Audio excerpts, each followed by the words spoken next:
Nakahanda na po ba kayo lahat? Amen! Okay. The repentance of the church.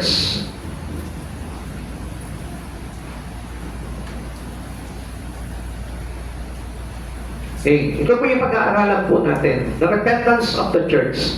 Umpisa po natin. Sabi po dito sa kanilang binasa po natin, basahin ko po muli sa inyo, ano po, mga mamaya, nakalimutan nyo na po. Isulat mo sa anghel ng iglesia sa Efeso, ito ang pinasasabi na may hawak ng pitong bituin sa kanyang kanang kamay. Ang lumalakad sa gitnang ng pitong ilumang ginto, nalalaman ko ang ginawa mo, ang iyong mga pagpapagal at pagtitiyaga, alam kong namumuhi ka sa masama. Sinubok mo ang mga nagpapagat na apostol at napatunayan mong sila'y pulaan. Alam ko rin matiyaga ka, nagtiis na maraming hirap, alang-alang sa akin at hindi na lupaybay. Ngunit ito ang pinagdaramdam ko sa iyo, nalalamig ka na sa akin, hindi mo na ako mahal tulad ng dati. Alalahanin mo ang dati mong kalagayan, pagsisiyan mo kaligtan, ang iyong masamang gawa, at gawin mo muli ang mga ginawa mo noong una. Kapag hindi ka nagsisi, paririyan ako at aalisin ko sa kinalalagyan ang iyong ilawan. Ngunit ito ang napupuri ko sa iyo, kinapuutan mo rin tulad ko ang ginawa ng mga Nicolaita. Kung may pandinig kayo, tingnan ninyo ang sinasabi ng Espiritu sa mga iglesia. Sa magkakagumpay ay ibibigay ko ang karapatang kumain ng bunga ng punong kahoy ng buhay na nasa halamanan ng Diyos. Yan. Dito po pinapakita po sa atin, it's about the 7 churches. 3-dimensional letters comes from Jesus. Alam niyo, ito po yung kumagay parang visions of God to the coming future on the church. Nakita na po ng Diyos kung ano yung magiging kalagayan ng bawat iglesia. Ano po? At ang tinutukoy po dito, yung ating pagiging individual believers to Christ Jesus. Hindi po yung church na ano po. Kasi kung minsan nakala natin, pag sinabi pong iglesia, ito pong church na ito. Pag sinabing church, ito pong building na ito. Tayo po'y nakatuon tayo dito sa buhay na iglesia, which is tayo po mismo yun. Amen. Amen? Tayo yung tinutukoy ng Diyos na iglesia. O tayo yung tinutukoy ng Diyos na church. The letters are to 7 churches in existence at that time. Ito po yung mga nangyari po doon sa mga 7 iglesia na meron po sila sa panahon po nila noon. The letters present the prophetic pictures of the church. Pinapakita doon kung ano po yung mga larawan ng kanilang mga paglilingkod, larawan ng kanilang mga pag-uugali, larawan ng kanilang pananampalataya sa Diyos.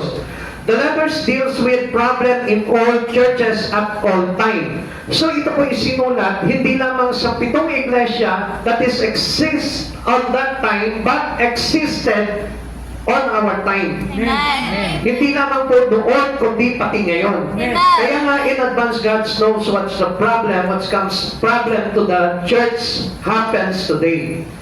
Nakita po ng Diyos yun. At alam ng Diyos kung ano nangyayari sa iyo. Amen. Sa simula pa naman po, alam ng Diyos kung magiging ano ka. Kung ikaw ba ay magiging tapat na mga nanampalataya ng Panginoong Jesucristo, kung ikaw ba ay mawawala sa iyong pananampalataya, kung ikaw ba ay manlalamig, kung ikaw ba ay mawawala ng gana, nakita po ng Lord po dito yan sa 7 iglesia na ito na tinutukoy ng ating Panginoon. At ito pong church na ito na sinabi po dito na tinutukoy ng 7 churches, ito po yung iglesia ng Efeso, Esmirna, Pergamo, Tiatira, Sardis, Philadelphia, and Laodicea. So, ito po yung mayroong kinalaman ngayon sa atin, sa kalagayan natin in our present time.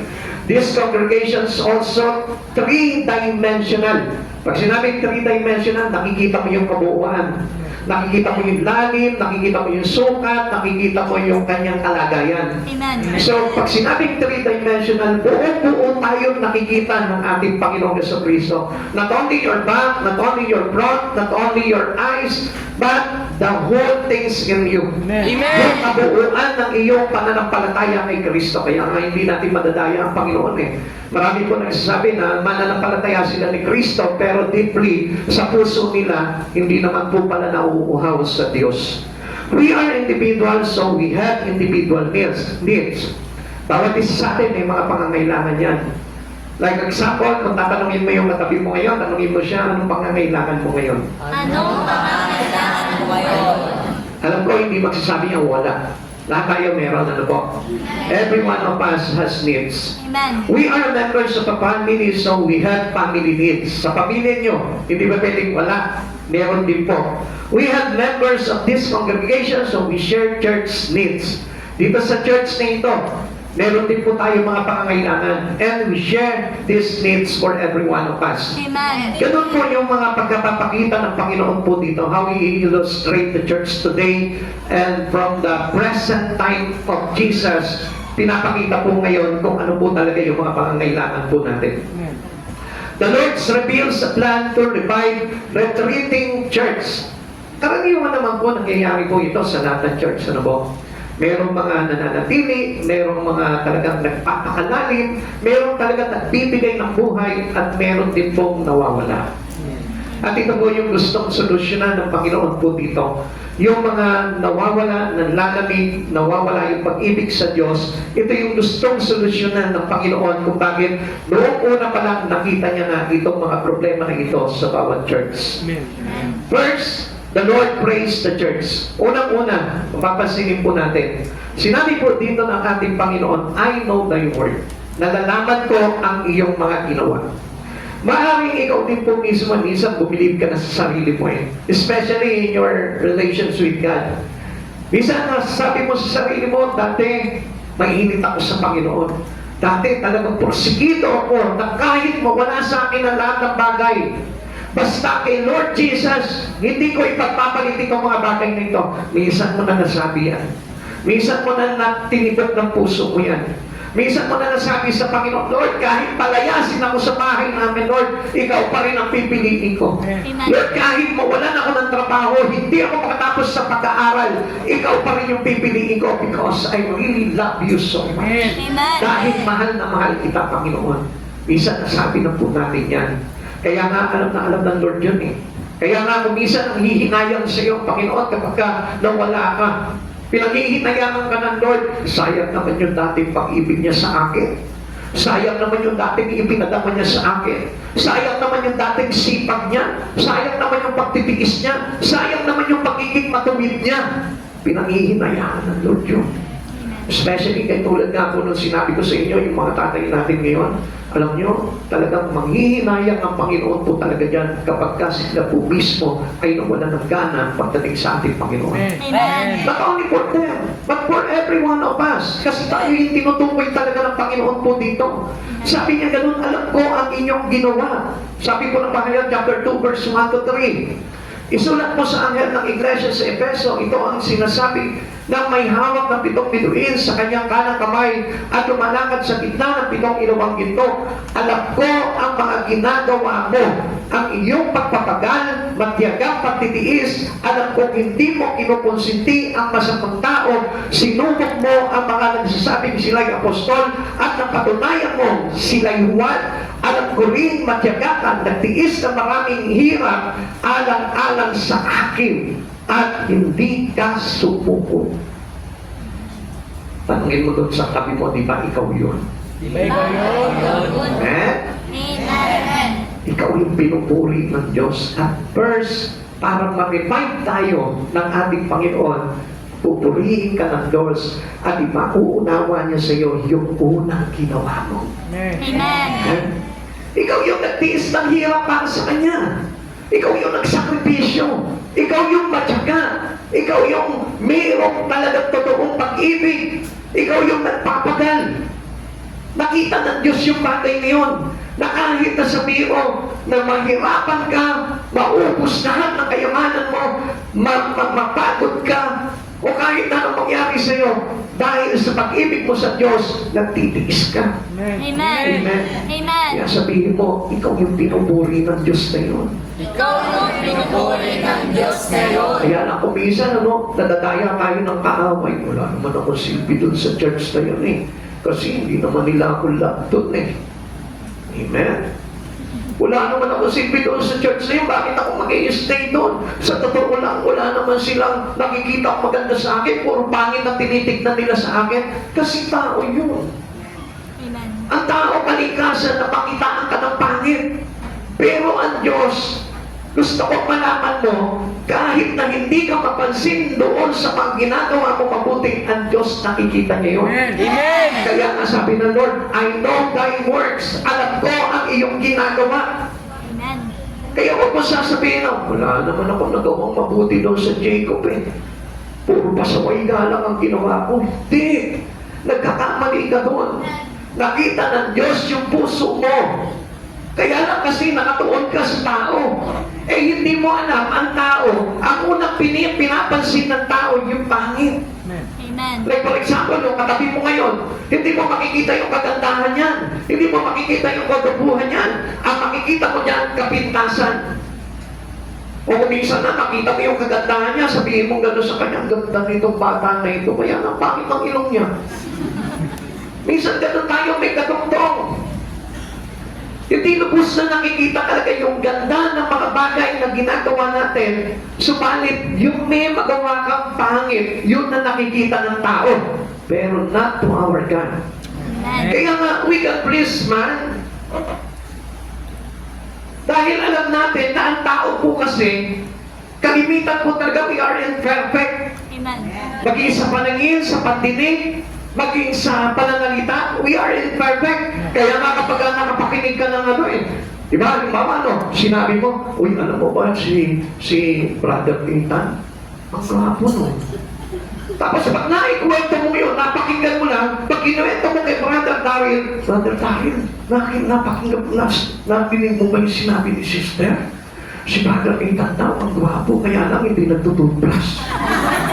Mayroon na dumadagdag ngayon. Bakit? Nakita yung kapintasan. Hindi nakita yung magandang bagay. Kaya nga ang Panginoon, at first, nire-revive tayo ng Lord. Pinapaalala niya sa iyo yung mga magagandang ginawa mo nung una. Amen. And you know that in your life. Alam mo na mayroon ka naman po talagang ginawang maganda. Alam mo na yung paglapit mo sa Panginoon ay napakaganda sa pangin ng Diyos. Alam mo yung paglilingkod mo sa Lord ay napakaganda. Alam mo yung laging masipag ka sa pag-church, maganda sa paningin ng Diyos. Kaya lang kasi tayo na po yung nagpapapangit nun eh. Kaya nga ang Diyos, pinapakita niya sa atin, muli niyang ibinabalik sa isipan natin yung mga magagandang bagay na ginawa mo sa Kanya. Jesus began His letter by praising the church for positive points. Ang tao hindi ka uumpisa sa mga positibo eh. Negatibo agad, pag nakasalubong mo, uy, may problema ka rin ba? Parehas tayo. Yun agad yung babanggitin niya sa inyo.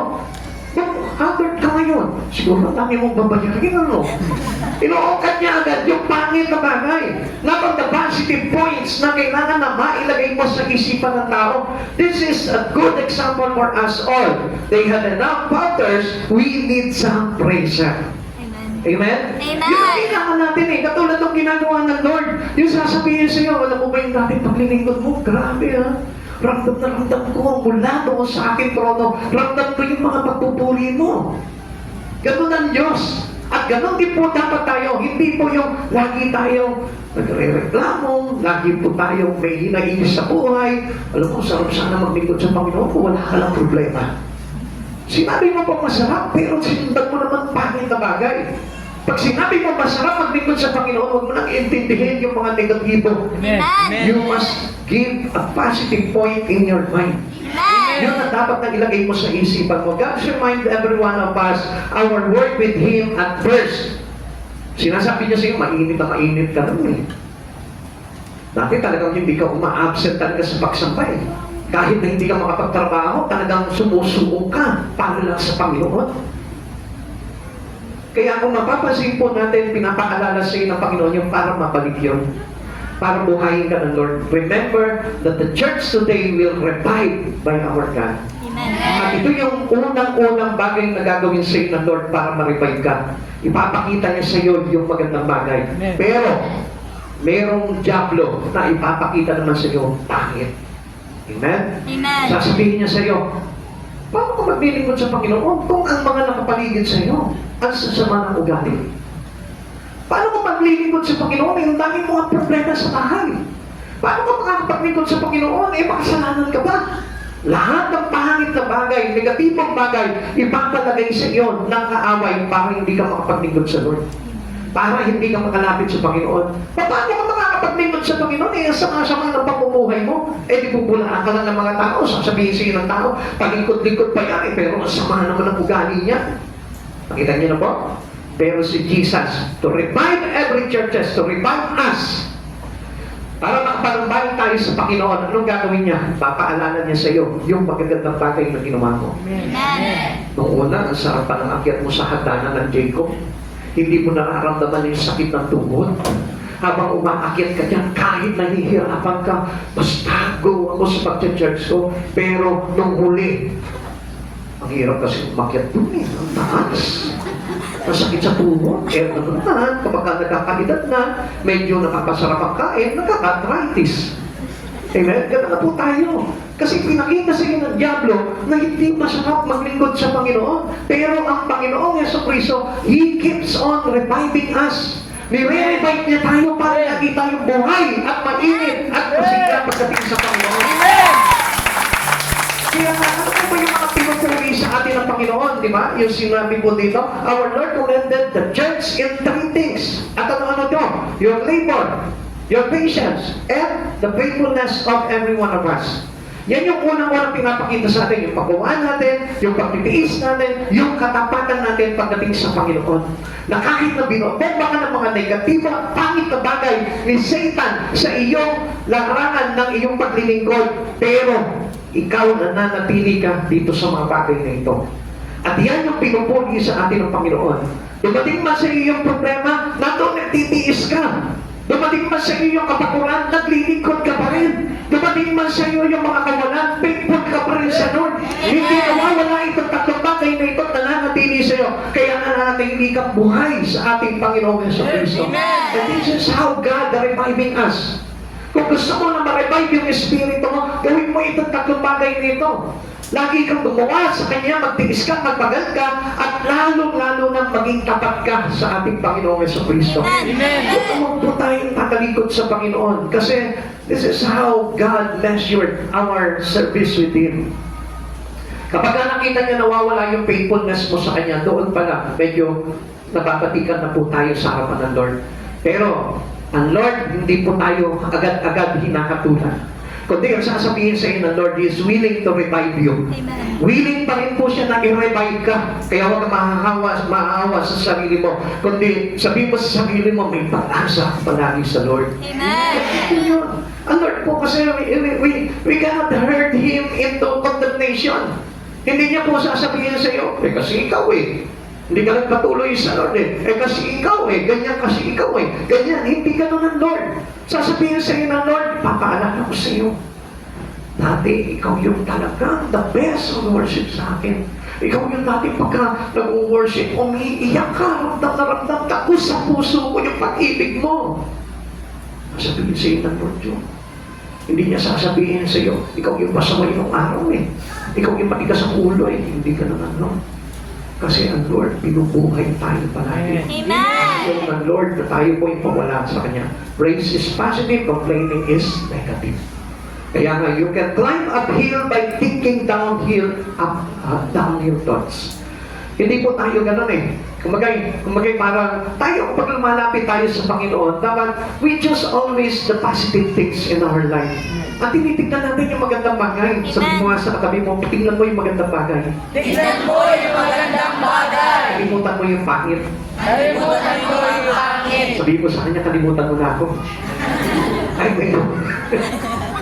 Lumalawan niya. Bakit mo ako kakalimutan? Di mo lang pangit.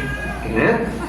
So, kalimutan natin yung mga pangit na bagay, Kalimutan natin yung mga pangit na nangyari sa atin. Kundi, ang dapat na isipin po natin is the things that God wanted every churches to be revived. Amen. Gusto ka buhayin ng Lord. Gusto ka na manumbalik ng Panginoon. Gusto niya na magbalik loob ka sa Panginoon. At huwag mo sayangan yung mga bagay na yun kung paano tayo nire-restore ng Lord, kung paano tayo tinatrabaho ng Panginoon. Amen. Alam niyo po ba ang Lord hindi patus sa atin?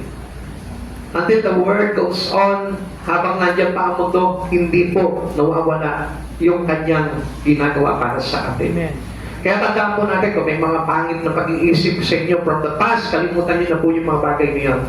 Let's go forward with Him. tayo po lahat, go forward tayo sa Panginoon. Huwag mo lang isipin kung pangit man yung impression sa iyo ng inyong mga kasama, pangit man sa iyo yung impression ng iba, basta ang maganda dito, ang Diyos ang nagsabi sa iyo, yung magandang bagay na unang ginawa mo sa Kanya, inire-revive niya sa isipan mo. Amen? We cannot come to God, then keep complaining. Tandaan po natin, hindi po tayo makakalapit sa Panginoon, hindi tayo makakapagbalik loob sa Panginoon.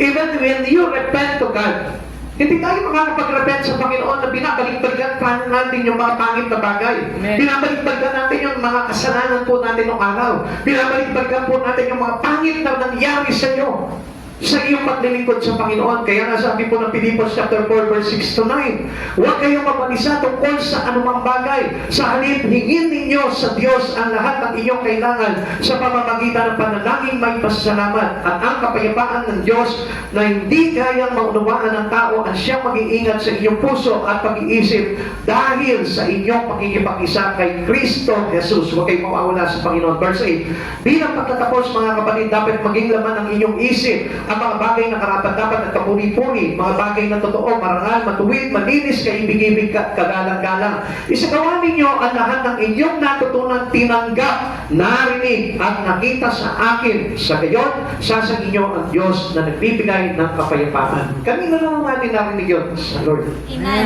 Kaya nga, lagi niyang ipinapaalala sa iyo, anak, ito ka dati. Dati ang tindi ng pag-ibig mo sa akin. Dati kahit hindi ka kumakain ng ilang araw, pero go ka pa rin sa gawain mo pagdating sa Panginoon. Dati kahit ang daming mga maniningil sa iyo, hindi ka natitinag sa iyong pagsamba at paglilingkod sa Panginoon. Nakitiya ka si Sister Mary. Kahit na ano pa yung mga bagay na pinagdaanan mo sa buhay nito, hindi ka natitinag, pinapakita sa iyo ng Lord yun. Bakit? Kasi ang Diyos yung mismo na nagbibigay sa iyo ng kapayapaan sa mga bagay na yun. Pero tayo matitinag po nun. Laging naman ang ating mga isip, yung mga bagay na karapat-dapat kapuri-puri, mga bagay na totoo, malinis, kagalagang matuwid. Yun po yung dapat nalagay po natin sa isipin po natin para tayo po yung makapagpatuloy sa ating Panginoon. Always keep, remember, the words for us by God, written on the book of John chapter 16 verse 33. Ang sabi sa atin, sinasabi ko sa inyo, sa pakikipag-isa nyo sa akin, mayroon kayong kapayapaan at makakaranas kayo ng kapigatian. Ang sabi po sa atin dito, subalit lakasan ninyo ang inyong loob na pagtagumpayan ko na ang sanlibutan. Mga kapatid sa Panginoon, gusto ko po na i-remind ko kayo, lahat tayo na lumalapit sa Panginoon, especially yung mga nagbabalik loob sa Panginoon, be watchful. Amen. Dahil nandiyan po talaga yung tribulations in our life.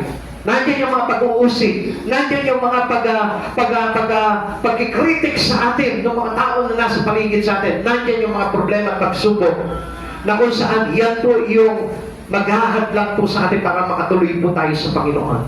Kaya lagi po tayo matatag, matibay. Our labor, our patience, and our faithfulness to God was remain inside our heart. Amen. Sabihin mo doon sa katabi mo ngayon, panatiliin mo Panatilihin mo yung labor mo, yung labor mo, yung patience mo, yung patience mo, especially especially yung faithfulness mo sa ating Panginoon. yung faithfulness mo sa Makita mo na ating yung Panginoon. mamamatay, yung espiritu at relasyon mo sa ating Panginoon Yesu Cristo.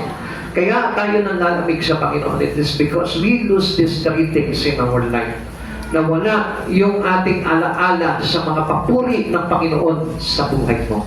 Tandaan mo, kuminsan po kasi parang laging iniisip natin, wala naman kasi nakakakita ng mga magagandang ginagawa ko. Meron.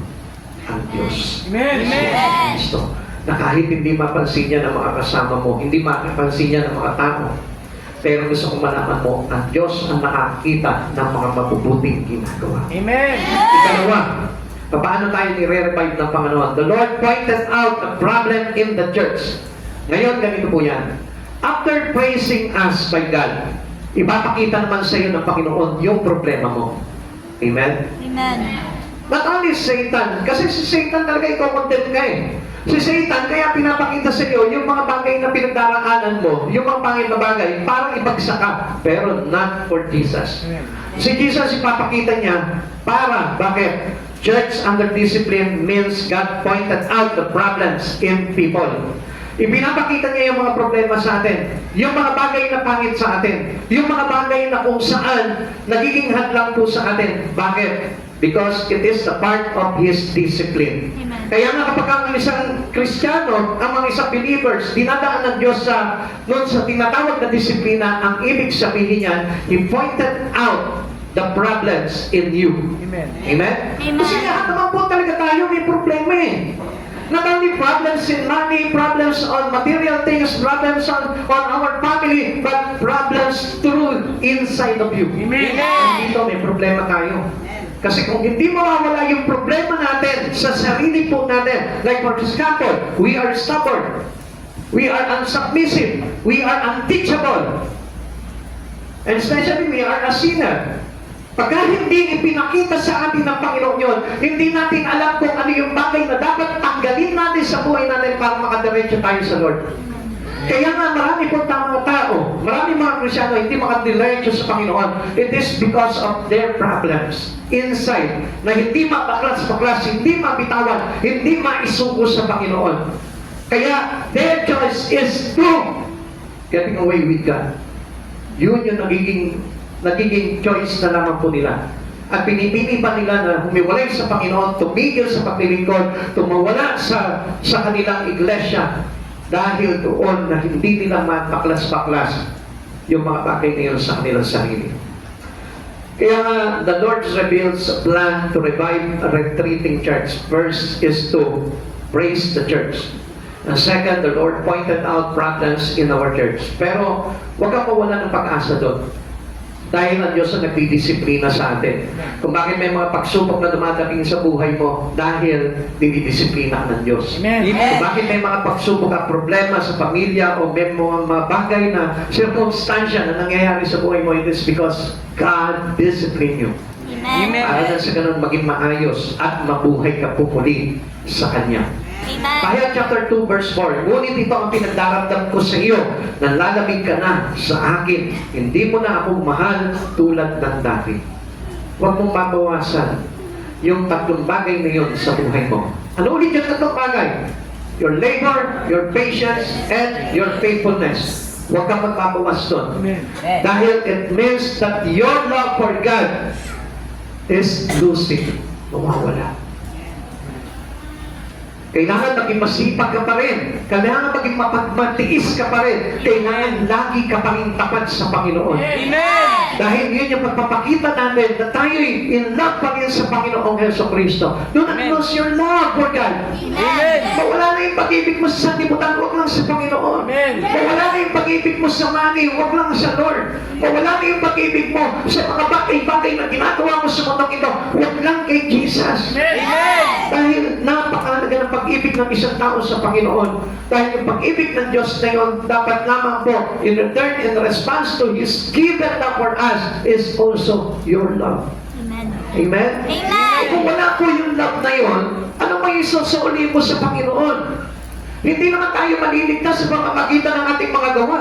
Hindi tayo maliligtas sa pamamagitan lamang po ng iyong kakayanan, kundi yung pagsasauli natin ng pag-ibig kay Kristo dahil minahal niya tayo. He first loved and not us. Amen.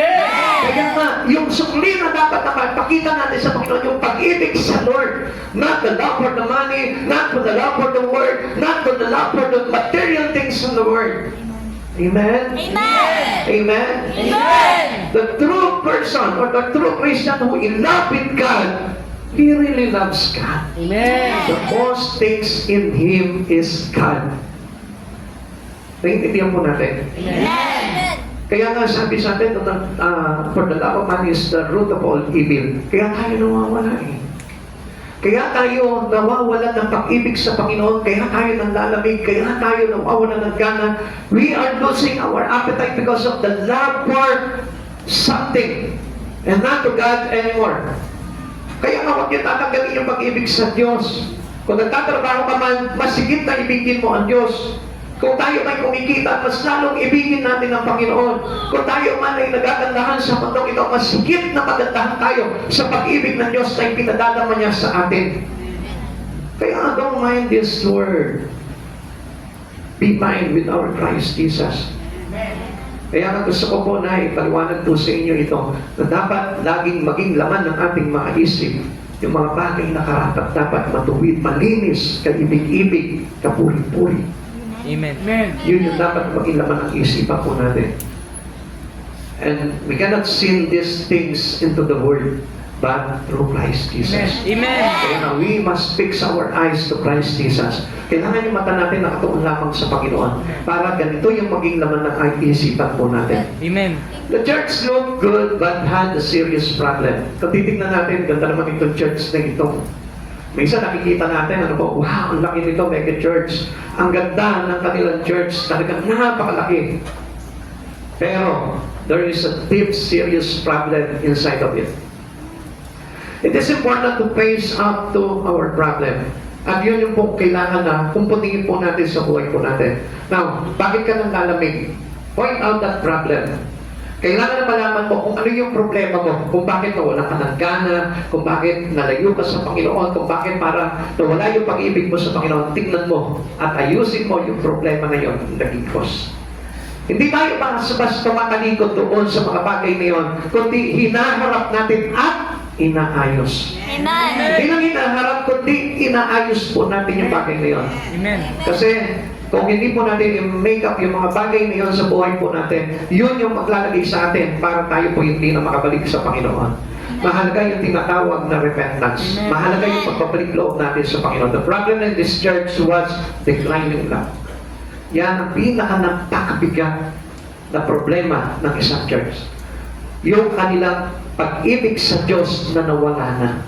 Yung kanilang pag-ibig sa Diyos na nalamig na. Sabi po ng verse 4, ngunit ito ang pinagdaramdam ko sa iyo, nalalamig ka na sa akin, hindi mo na ako mahal tulad ng dati.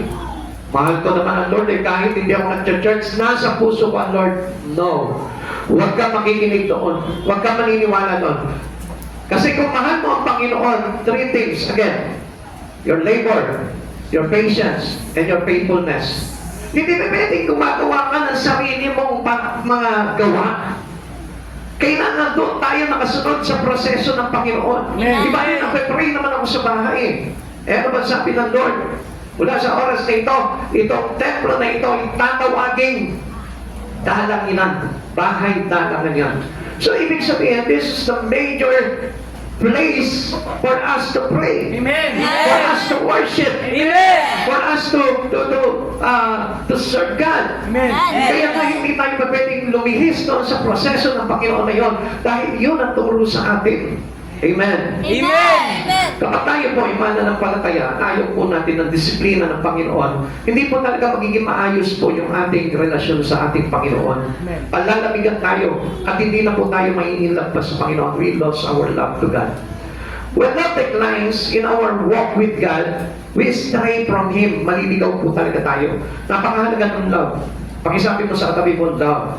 Love. Sabi mo sa kanya, love, love, love. Love, love, love. Yeah. Pero parang sounds na blah, blah, blah. Amen? Huwag naman blah, blah, blah, no? Kasi, di ba, kapag ano pa yung nanay mo, no, nagsisermon sa iyo, ikaw ang nagsasabi mo, blah, blah, blah. Di ba? Pero ang Lord, kapag disiplina ka ng Lord, kailangan lang na blah. Amen. Mahalin mo yung disiplina ng Lord para hindi ka mawala sa paglakad mo sa Panginoon. Our devotional life suffers. It's no longer has priority. Kaya hindi na po natin nagiging priority ang Panginoon eh. Bakit? Kasi nga, yung ating devotional life with God is suffer. Pag wala yung pag-ibig mo sa Panginoon, yun yung magsasuffer po doon eh. Our devotional life with Him, yun po yung parang unti-unti nawawala. Kaya ano po nangyayari doon? He is no longer your priority in life. Kaya pansinin mo, marami po mga Kristyano, hindi si Jesus ang priority. Amen? Taas nga po dito yung priority niya si Jesus. O, di ba? Marami po sa atin, Kristyano tayo, but God is not our priority in life.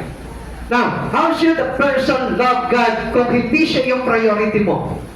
Ikaw ba kapag nagmahal ka ng isang tao, hindi siya yung priority mo? Kawawa naman yung taong mamahalin mo. Kailangan you give him your priority. Amen? Amen. Amen? Amen. Sino po dito yung may mga asawa na? Hindi mo ba pin-priority yung asawa mo? Ha? Ha? Ayan, tayo magaling. Priority lang si Mister kapag ang bagong sweldo. Hello? Amen? Ang Lord, if God is our priority in life, kaya nating isuffer lahat ng bagay for the glory of God. Amen. Amen? Amen? Amen. Parang mahina na yung amen. And compromising becomes common with temptation. Kaya po tayo natutoksoy. Dahil meron na tayong wrong priority. Natutokso tayo mawala sa Panginoon. Natutokso tayo na hindi na mag-church. Natutokso tayo na hindi na maglingkod sa Panginoon. Why? Because of your wrong priority in life. Nakakompromise na tuloy tayo dito sa mga bagay na mali. But if God is your priority, kailangan maipakita mo talaga na ang Diyos yung priority mo, kung talaga siya yung iniibig mo. Amen? Na kahit na ano yung pinagdaraanan mo, yung iyong walk with God, hindi nagbabago yun. Kung paano ka na parang sigang-siga ka kapag lumalakad ka sa Panginoon, hindi na nagbabago yun. Nalalagot ka na. Amen? Kasi pag hindi na ang Diyos ang priority mo, makikita mo mababago na ang lakad mo. Amen? What I mean here, mababago na yung pag-church mo, mababago na yung devotional life mo, mababago na yung pagbabasa mo ng Bible, mababago na yung mga bagay na ginagawa mo for the glory of God. Why? Because it is a wrong walk with God. Because you lose your love for Him. Nawala na eh. Nag-iba na yung priority mo. Kaya naging compromise na tayo and becomes common for every Christians today. Amen? Amen. Kaya anong nangyayari ngayon? Makikipaglaro ka na ngayon sa mga tukso ng sanlibutan. Makikipaglaro ka na ngayon sa mga pang-akit ng mundong ito. Amen? Na makikita mo, marami pong mga Kristiyano na aakit lamang doon sa mga bagay sa sanlibutan. Na kahit mo ngayon, supposed to be, dapat ang buhay niya, dahil in love sa Lord, nandito siya, wala siya doon. Amen. Oo, nakita niya na? Hello? Pwede bang mapakinggan mo yung mga amen po ninyo doon? Amen. Kasi kaya hindi na po tayo maka-amen kasi nga po compromising eh. Amen? Because we lose our love for Him. Kaya nga kung minsan sasabihin na lang nila, alam nyo, gusto ko naman talaga mag-church sa inyo eh, kaya lang ang taas ng hagdanan nyo. Ayan ang gagawin natin. Tibagin natin yung first floor. Kailangan natin ang pagtitiis talaga. Patience. Amen? Kung mahal mo ang Panginoon, be patient. Kaya nga meron tayong tinatawag, love is patience. Amen? Kaya madalas kapag ka nainag ka, lagi ka nagiging pasyente. Amen? Bakit? Kasi napupul ka sa Kanya. Pag in love ka, lagi na lang parang you are sick. Bakit? Kasi natulala ka palagi. Kakaisip mo sa Kanya. Amen? Amen? Amen. Kung tignan nyo, hindi nyo na rin pala alam kung paano ma-in-love. Basta ang alam nyo lang sa love eh. Iba na yung symbol ng love sa inyo. It is not already heart, it is not already cross. Dollar sign at saka peso sign.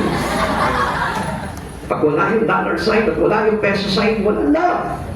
Amen? Minsan iniibig na lang si Mister, love na lang nila si Mister. Bago sweldo ba?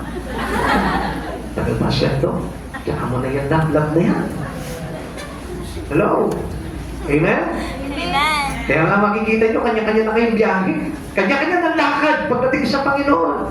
Wala ako sa buhay mo, wala ako sa buhay ko. Kaya nga, pati mag-asawa ngayon, hindi na nagkakasundo. Alam niyo kung bakit?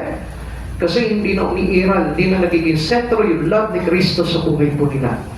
Nagkakaroon na sila ng tinatawag na separation of God. Amen? In what way? Hindi naman kami hiwalay ng mister ko eh. Come on. Hindi nga kayo hiwalay ng mister mo. Pag hindi si Kristo yung naging sentro ng love nyo, yung mga bagay sa buhay nyo, magiging hati. Ano? Amen. Uy, nakikiramdam na sila kung ano yung susunod na bibitawan ni Pastor. Oh. Amen, totoo naman yan eh. If you love each other, ang sabi gano'n, you are to become one. Amen? Amen. Dalawa kayo, ngayon isa na lang kayo dahil pinagbuklod kayo ni Jesus. Kaya nga meron tayong tinatawag na conjugal property. Yung bahay mo, bahay niya na rin. Amen? Hindi kayo magsaset ng boundary. O, diyan ka lang, dito ako ha. Hindi kayo mag-asawa noon. Amen? Amen. Yung pera niya, pera ko. Yung pera ko, hindi niya pera. Mali yun. Dapat yung pera niya, pera ko. Pera ko, pera niya. Amen? Amen. Kasi ang nangyayari ngayon, yung pera niya, pera ko. Yung pera ko, pera siya. Hello? Ganun po ba yun? Hindi Let us put our love walking with God. Kasi ang totoo na malakad sa Panginoon, gusto ko po na malaman po ninyo, kung ano meron ka, kailangan share it to God, to glorify Him. Dahil ang Diyos hindi naman nagkait sa atin eh. Mahal ng Diyos, kaya hindi niya pinagkait sa atin yung kanyang trono. Hindi niya pinagkait sa atin yung kalangitan. Hindi niya sinabi, okay, gagawa ako ng ibang langit para doon kayo, ako dito. Hindi ka na ng Lord eh. Amen? Gusto niya pagdating ng araw, tayo ikakasal sa Panginoon. Doon din tayo sasama sa kanyang tahanan. Amen? Colossians chapter 3 verse 1 to 4. Binuhay kayo muli na kasama ni Kristo, kaya pagtuunan ninyo ng isip ang mga bagay na nasa langit na kinaroroonan ni Kristo na nakaupo sa kanan ng Diyos. Ang mga bagay na panlangit ay sa isip ninyo, hindi ang mga bagay na panlupa. Sapagkat namatay na kayo at ang inyong tunay na buhay ay nakatago sa Diyos kasama ni Kristo. Si Kristo ang inyong buhay at kapag siya'y nahayag na, mahahayag din kayong kasama niya at makakahati sa kanyang karangalan. Amen? Amen. Hindi na po tinatawag po nito na kumbaga parang kung ano yung pag-aari ng Diyos, pag-aari na rin natin. Magiging yung kanyang karangalan, magiging kahati ito. Amen? Hindi niya lang karangalan yun, kundi karangalan natin na tayo po ay nabuhay kay Kristo. Kaya gusto ko po na malaman po ninyo, huwag niyong i-decline yung pag-ibig niyo sa Panginoon. Kasi kahit sino man po ito kapag hindi mo na mahal ang isang tao, pagkakaitan mo na yan ang mga bagay-bagay sa buhay mo. Napaisip kayo, no? Kasi pag mahal mo ang isang tao, isi-share mo kung anong meron ka. Amen? Amen. Amen? Amen. Parang ang hirap na po talaga mag-amen, ano? Parang ayaw talaga i-share kung anong meron ka, ano?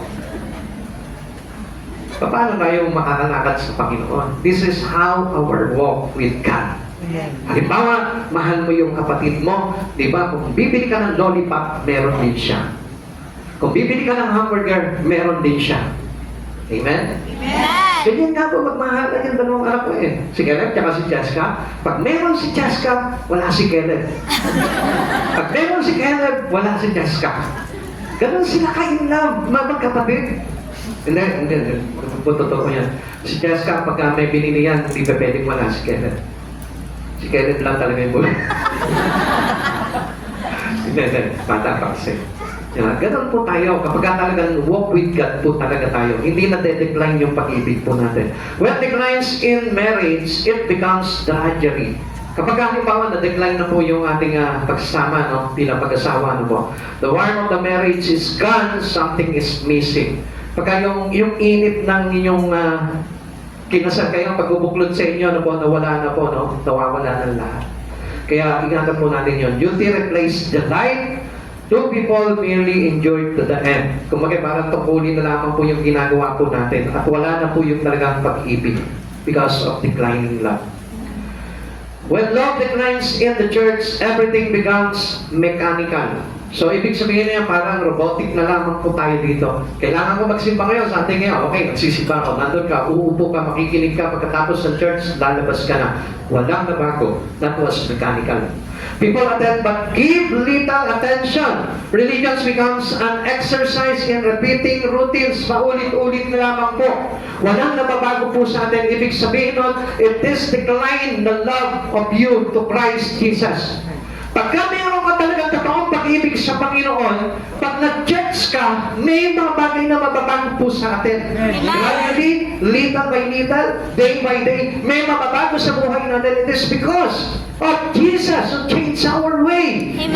Kaya nagbabago po ng ating mga daan, ng ating pamumuhay. At gusto ko malaman po ninyo, kung hindi po mahalaga sa inyo yung mga bagay sa Panginoon and you are not really in love with God, ay talagang magiging mechanical lamang po yung mga bagay na ginagawa natin. It's only religion. Amen. Kaya nga yung religion lang ang pinanghahawakan natin, there is no salvation eh. Kaya yung relation, makikita mo may effort po tayo dyan. Naglalagay tayo ng effort po natin sa mga bagay na ginagawa po natin sa Panginoon. Why? Because we are madly in love with God. Amen. Subukan mo, sa tao, ganun din po yun eh. Yung transparency po ng mga bagay na yun, makikita mo rin po yun sa tao na minamahal mo. Makikita mo yun, paano ka ba magmahal? Hindi po ba dapat parang nagbibigay ka ng effort sa Kanya? Amen? Amen. At gumagawa ka ng isang bagay na bago ng bago palagi, hindi luma. Hindi ka nagbibigay ka sa Kanya ng luma eh. Amen? Amen. Napaisip na naman sila, no? Kasi tayo, kung magmahal tayo, lagi luma na lang yung binibigay eh. Bakit eh, ukay-ukay naman dyan. Sabi siguro ni Sister Catalina, sabi niya, Paso, ba't hindi bago yung polo? Kaya ako may paparating na. Bago pa napakit po yan. Kasi alam niyo, ang Lord po kasi ganito. If you wish to love somebody, hindi naman actually yan sa mga bago o lumay. Ang pag-ibig ng isang tao, marunong siya magbigay. Amen. And he puts his effort to it. Amen. Pag nagbigay siya, may effort yun. Amen? Amen. Hindi ba yung kumagay para magbibigay ka, inan sa kanya, bahala na sa buhay niya. Hindi po. Ilalagyan mo po yun ng effort. Kasi ang religion, there's no effort. Bakit? Basta magsimba ka, okay na yun. Pero when you have relations to God that brings you into salvation, makikita mo si Jesus. Paano ka niligtas si Jesus? Nagpapako siya sa krus. Sumunod siya hanggang kamatayan sa krus. Amen. Nagbubuhos siya ng dugo. Inilibing siya at muli siya nabuhay. Kaya merong effort. Now, ikaw, paano yung pag-ibig mo sa Lord kung walang effort? Okay na to. At least napag-church ako. Come on, break it. Dahil that was only religion. Kailangan magkaroon ka ng effort. Kaya nga yung iba eh, nagagalit sila kapag ano ba yan? Ba't kailangan maglingkod ko pa ako sa Panginoon? Kailangan ko pa kumatin ng street preaching. Kailangan ko pa makipag-fellowship sa kanila eh. Ako naman talaga na mga ganun eh. Kailangan eh. Kailangan talaga eh. Hindi naman pwede yan. O sige, magpapakasal na tayong dalawa. Pero ayun mag-effort. Pwede po ba yun? Hindi eh. Kailangan po talaga natin lagyan talaga ng CD yung mga bagay na pag-ibig natin. Amen. And last, paano po tayo nire-revive ng Panginoon? Una, the Lord reveals plan to revive retreating church. Yung mga tumatalikod po sa Panginoon, He praised the church. Number 1. Number 2, He pointed out the problem in the church. And last, number 3, the Lord revealed prescription for revival in the church. Nagbibigay po siya ng tagubilin. Amen? Amen. Kapag tayo po yung nanghihina na, namamatay na yung pag-ibig natin sa Panginoon, ang Diyos nagtatagubilin po sa atin.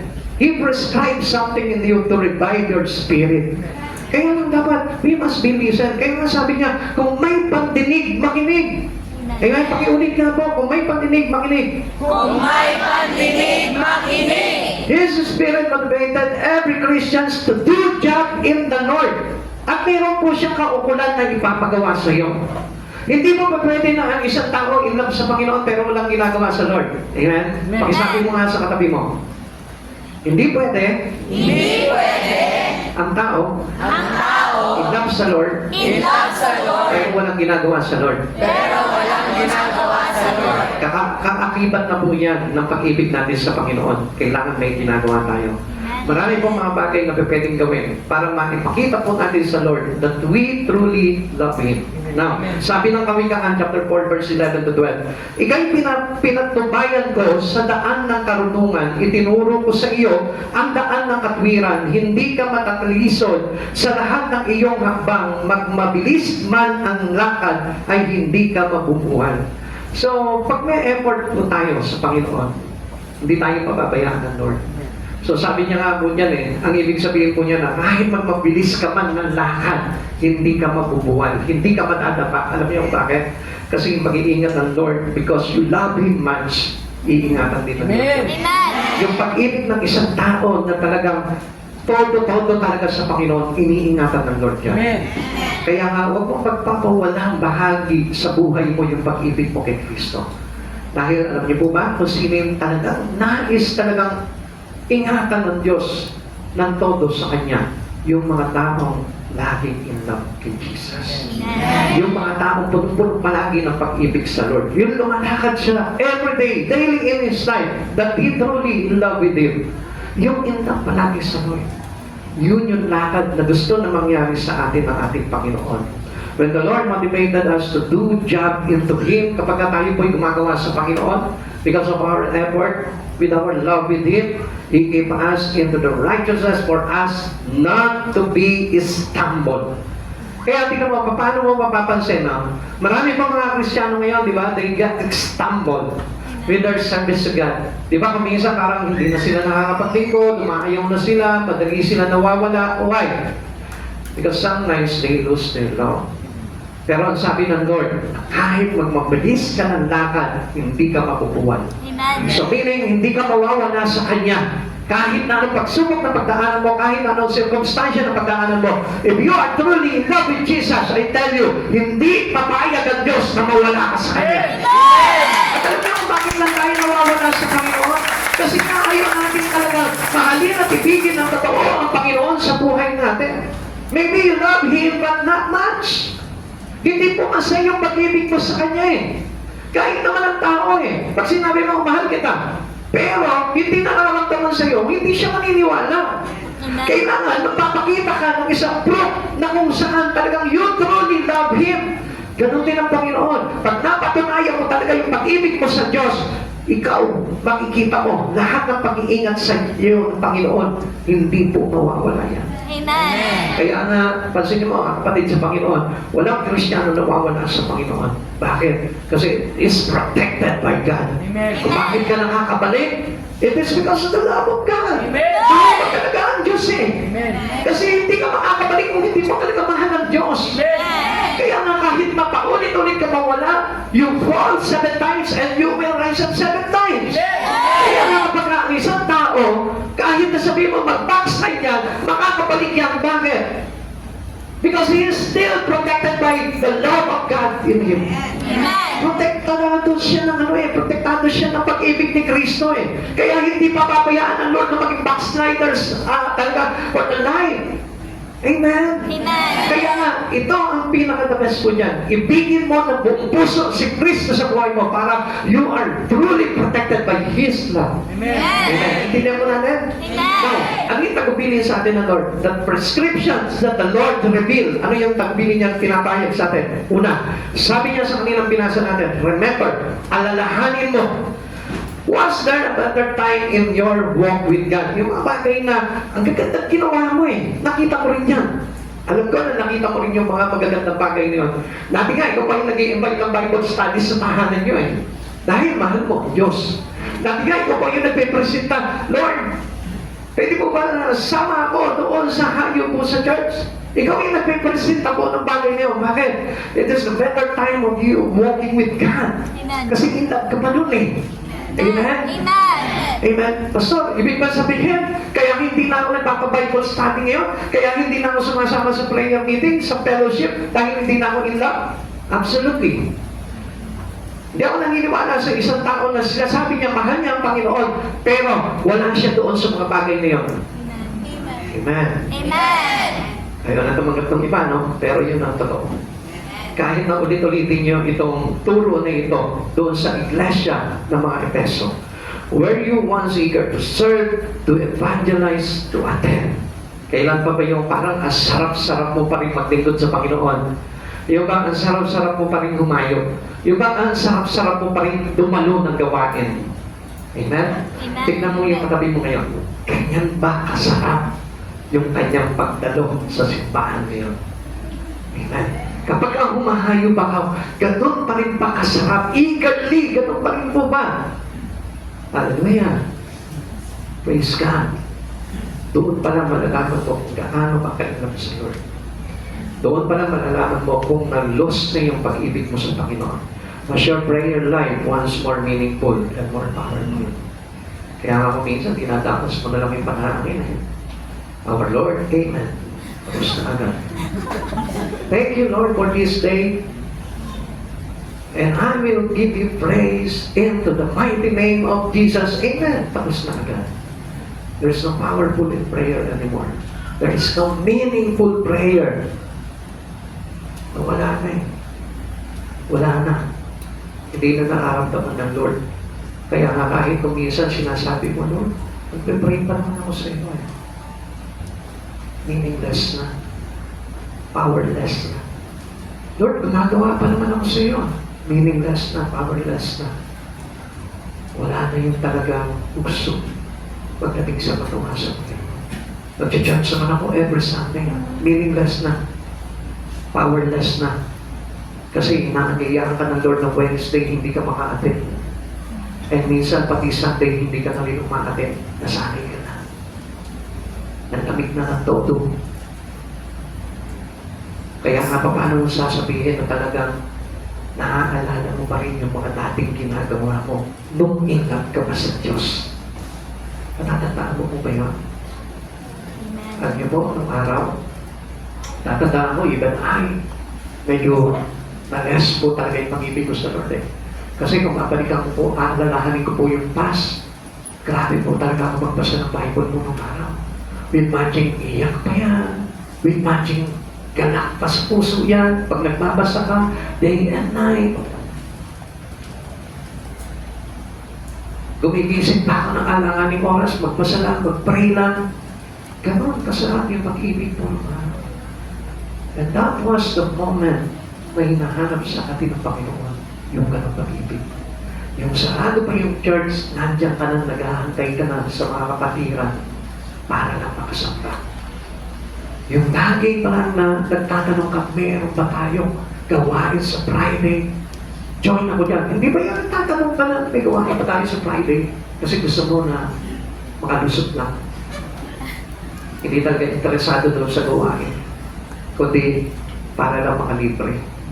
Kapatid sa Panginoon, do not lose your love for Jesus. Amen. Remember the first time you got in love with Him. Amen. Alalahanin mo yun. Alalahanin mo yung pag-uwi mo ng bahay, masaya-masaya ka dahil may narinig kang bagong kapahayagan sa Diyos. Number 2, repent. Magpaliloob ka na sa Panginoon. Means to turn around, make an about face. You are always having time to talk God whenever we make mistake.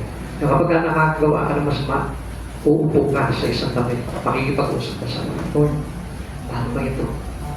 May nagawa na naman ako hindi. Makikipag-personalan ka sa Panginoon. Makikipag-conversation ka sa Lord. Hindi puno ng galit sa puso. Hindi puno ng pag-aangin-angan. Hindi puno ng kawalan ng ganang interes sa mga bagay sa Panginoon. Kundi pinupuno mo yung sarili mo ng pakikipag-usap sa Panginoon. Amen. Hindi yung sinisisi yung kapwa mo. Hindi sinisisi yung iba. We cannot put our blame into others. Pero ang ginagawa mong solusyon, umuupo ka sa isang tabi, makikipag-usap ka sa Diyos. Lord, tell me, teach me, lead me, hold me in your arms. Yun yung gusto ng Lord sa atin. Na kapag alam mo nang lalamig ka na, magbabalik loob ka na ulit sa Lord. Hindi mo na magtatagalin yung moment na yon na matukso ka pa sa mundo, matukso ka pa ng kaaway. Pagmamadali ka na lumapit at bumalik sa Panginoon. And that was repentance. Number 3, the third, bumalik ka na agad. Amen. Bumalik ka na agad. Amen. Meron ka na isang kapatid po natin, ano po, nag-chat sa akin. Sabi ko, huwag mo na pagtagalin. Balik ka na agad. Kasi nung time na yun, nung ka-chat ko yung kapatid na yun, nag-aaral ako. At nandito ako sa serye na ito to return quickly. Yung bang, kapag nakakaranas ka ng panlalamig, pagka wala, kalungkutan, yung mga alam nyo kung ano yung dapat na unang-unang gagawin mo, return to God. Kaya nangyayari yung bagay niyo dahil nawawala ka na sa Panginoon. Come back to where you once were as a Christian. Nung talagang naging totoong Kristiyano ka, bumalik ka doon. Bumalik ka doon sa unang pag-ibig mo sa Diyos na yun. Huwag kang manatili lamang doon sa kalagayan na kung saan malamig na malamig ka. Gusto ko naman banggitin sa inyo itong bagay na ito. It sounds funny. Pero, it makes you great. Hindi ka ice cream para manatili ka malamig at frozen.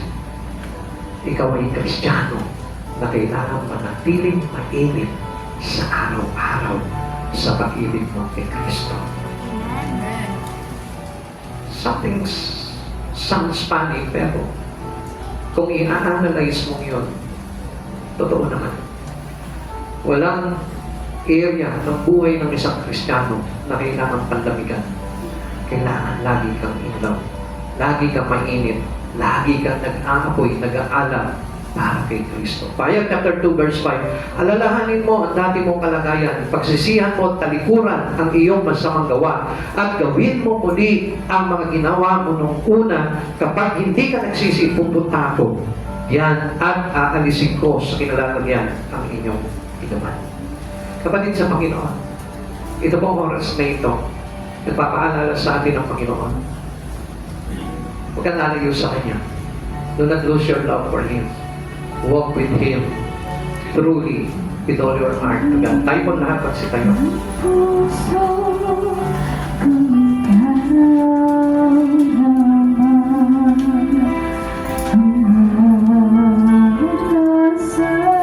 Ibigay ng puso ko sa oras dito si Jesucristo. Alam ko na meron kang ibang minamahal sa buhay mo. And that was your priority in life today. Why don't you bring back your priority in Christ Jesus at patibugay mo muli yung puso mo sa Kanya. Yung dating sarap ng pagsamba mo. Yung dating sarap ng pag-worship mo. Yung dating pag-iyak mo dahil feel na feel mo yung presence ng Lord.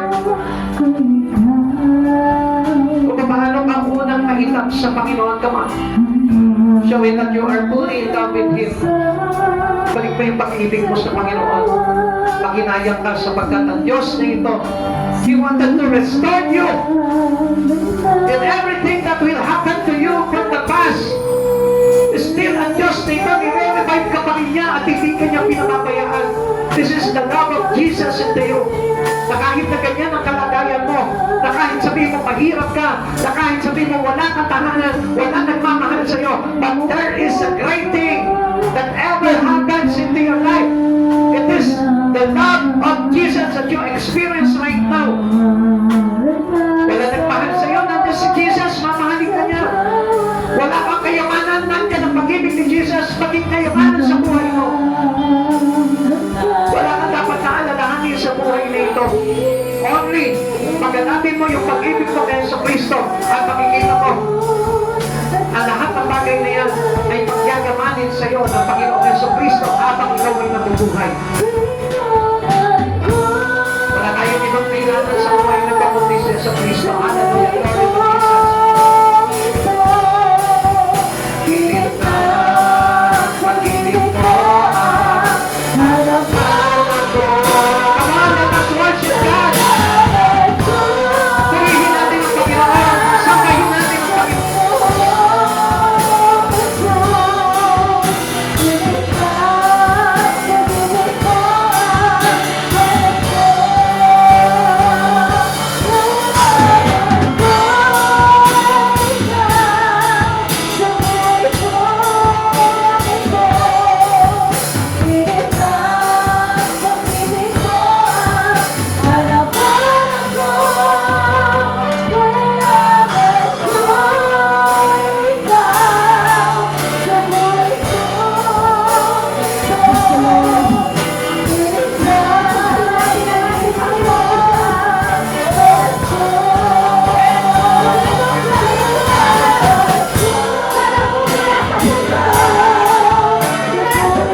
ating Panginoong Kristo.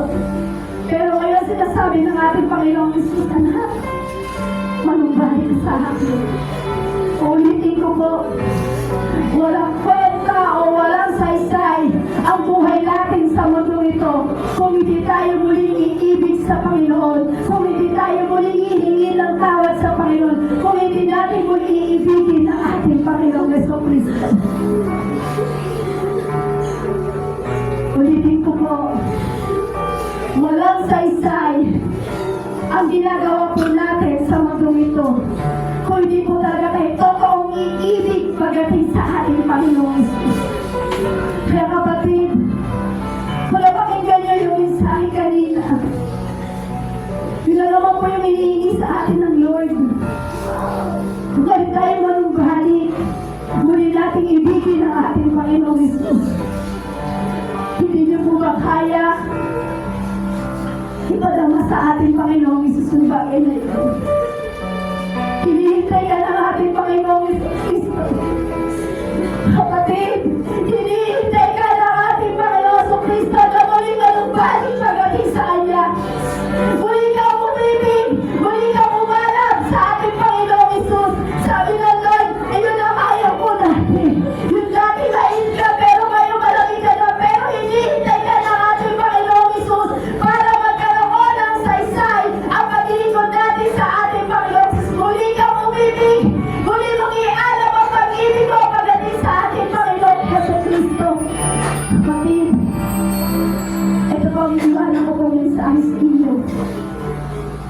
Kahit araw-araw tayo na pumunta sa church, kung hindi naman totoo ang pag-ibig natin pagdating sa Lord, walang saysay. Ulitin ko po, kung hindi tayo muling lalapit ng todo pagdating sa ating Panginoong Jesucristo, walang saysay ang ginagawa natin sa buhay natin. Wala tayong ibang kailangan kundi ang ating Panginoong Jesus.